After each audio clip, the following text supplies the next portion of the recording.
E faz tempo que a gente não se vê, hein? Faz tempo que eu não gravo. Tenho tido dias muito corridos aqui e lamentavelmente sobra aqui pro canal, né? Quando eu não tenho tempo, que tem muito processo, muita aula, enfim. Seguinte, eu tenho atendido muitos clientes, inclusive, ó, indo embora do país. E a gente precisa entender como que isso funciona, tá bom? Porque você que tem essa possibilidade, ou você que já fez isso, tem que saber quais são os riscos e necessidades para que você pague menos imposto, tenha segurança jurídica e isente ou reduza ao máximo riscos de ordem fiscal tributária. Pois bem, vamos trabalhar aqui com o maior destino do brasileiro, né, na história do país, né, maior comprovadamente, que é os Estados Unidos, e em segundo lugar Portugal, tá? Então vamos trabalhar aqui com os Estados Unidos para vocês entenderem, e Portugal funciona de forma muito análoga. Significa que o que eu vou falar aqui serve para esses dois países, mas também serve para diversos outros, tá? Tá bom. Quando você vai sair do país, evidentemente que você precisa, né? E eu digo isso que é uma obrigação, não é uma faculdade, não é aquilo que se escolhe, é aquilo que ele é imposto, deixar um procurador. Perfeito? Então você vai até um cartório, vai fazer uma procuração pública, tá? Não se faz isso em escritório de advocacia, não se faz isso em escritório de contabilidade, não se faz isso no Word, tá? É um documento público lavrado por um cartório, tá? É um ato notarial. Esse documento, essa procuração, dá a prerrogativa a este procurador de defender os seus interesses, de te representar para a resolução de qualquer assunto. Ó, Maio, professor, mas e se eu quiser restringir? Pode também. Você pode nomear, por exemplo, um advogado da sua confiança para cuidar de situações jurídicas, jurisdicionais, processuais, enfim, de qualquer tipo de negociação que envolva dinheiro, mediante o seu aval, evidentemente. E você pode nomear, por exemplo, seu pai, sua mãe, seu irmão, a sua esposa, um grande amigo, enfim, uma pessoa da sua autoconfiança que vai tomar decisões em seu nome e vai lhe responsabilizar. Isso é muito sério, você tem que entender o seguinte, que quando o outorgante, né, o outorgado tem um vínculo, né, o outorgante é aquele que dá o direito ao outorgado de representá-lo. Então, eu nomeei meu irmão Zé. Então, eu sou o outorgante, ele é o outorgado.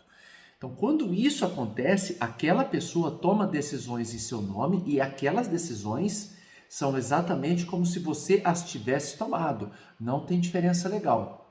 Por isso que é importante entender a importância, né, o quão fundamental tem que ser pautada aí a escolha dessa pessoa, tá bom? Que vai te proporcionar aí, que pretende te proporcionar tranquilidade nas resoluções da sua vida que ainda vai ficar aqui.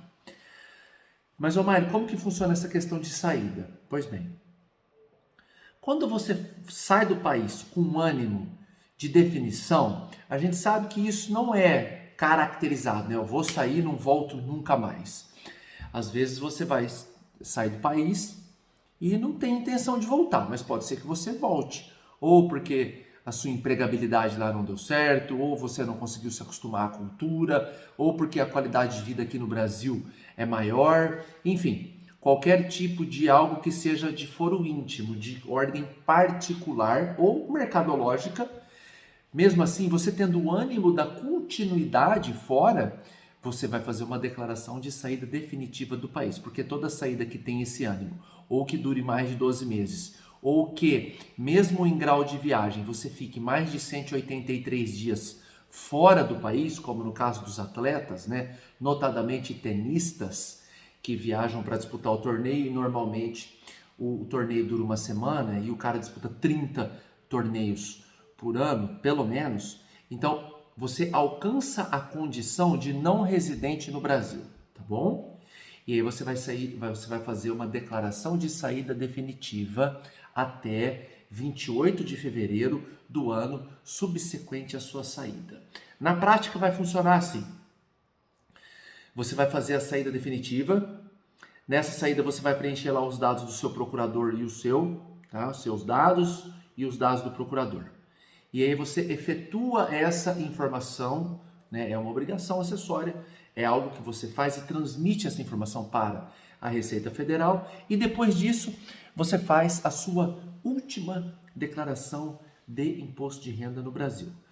Dia 28 de fevereiro você faz, até 28 evidentemente, você faz a declaração de saída definitiva. Depois você vai fazer a sua última declaração de imposto de renda, tá bom? Por quê? Porque no ano que você saiu, você ainda alcançou, pelo menos por determinado período, seja uma quinzena, um mês, um trimestre ou 11 meses, você alcançou a característica de residente no Brasil, por isso que você tem renda do seu trabalho. Perfeito? Ô Maile, mas eu tenho um primo que saiu, ou eu saí em alguma ocasião e não fiz isso aí. Eu continuei com a minha vida fiscal no Brasil. Errado. Errado. Por quê? Porque quando você sai do país e informa, você tem uma redução da sua tributação em investimentos e em aluguéis, você não tem essa redução. Porém, quem te remunera é obrigado a pagar o imposto no seu nome. E quando você mora no país, você recebe e é obrigado a pagar o imposto que se chama carnê-leão. Entende a diferença disso? Então, se você não informa os seus bancos, a sua corretora de valores, a sua agência de corretagem, você não diferencia a forma de tributação.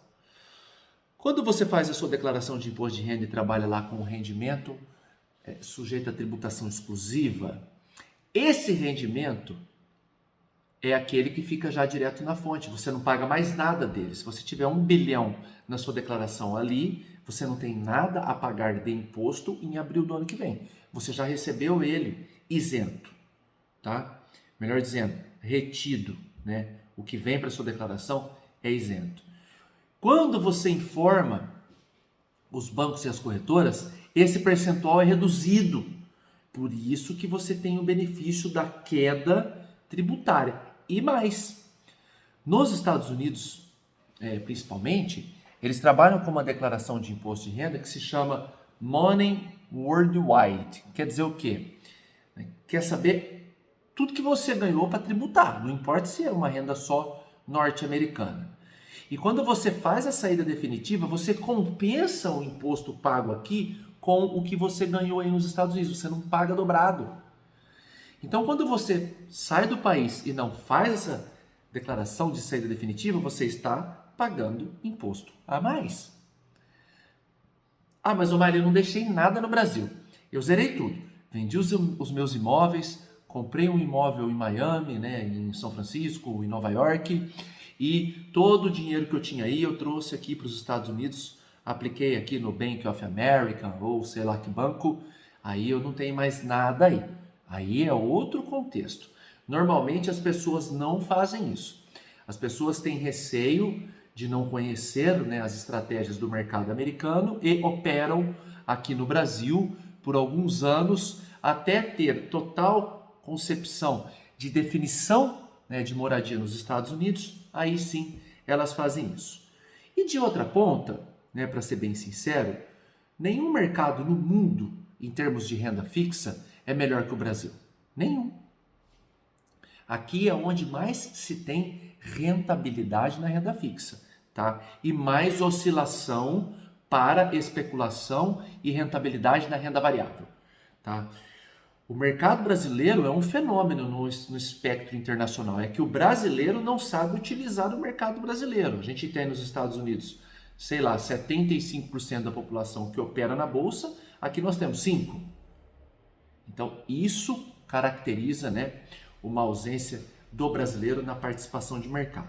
Bom, de forma bem sucinta, breve, essas são as informações importantes para você que tende a sair do país e para que você que saiu ou vai sair pague menos imposto. Beleza? Um abraço, deixem sugestões e até mais.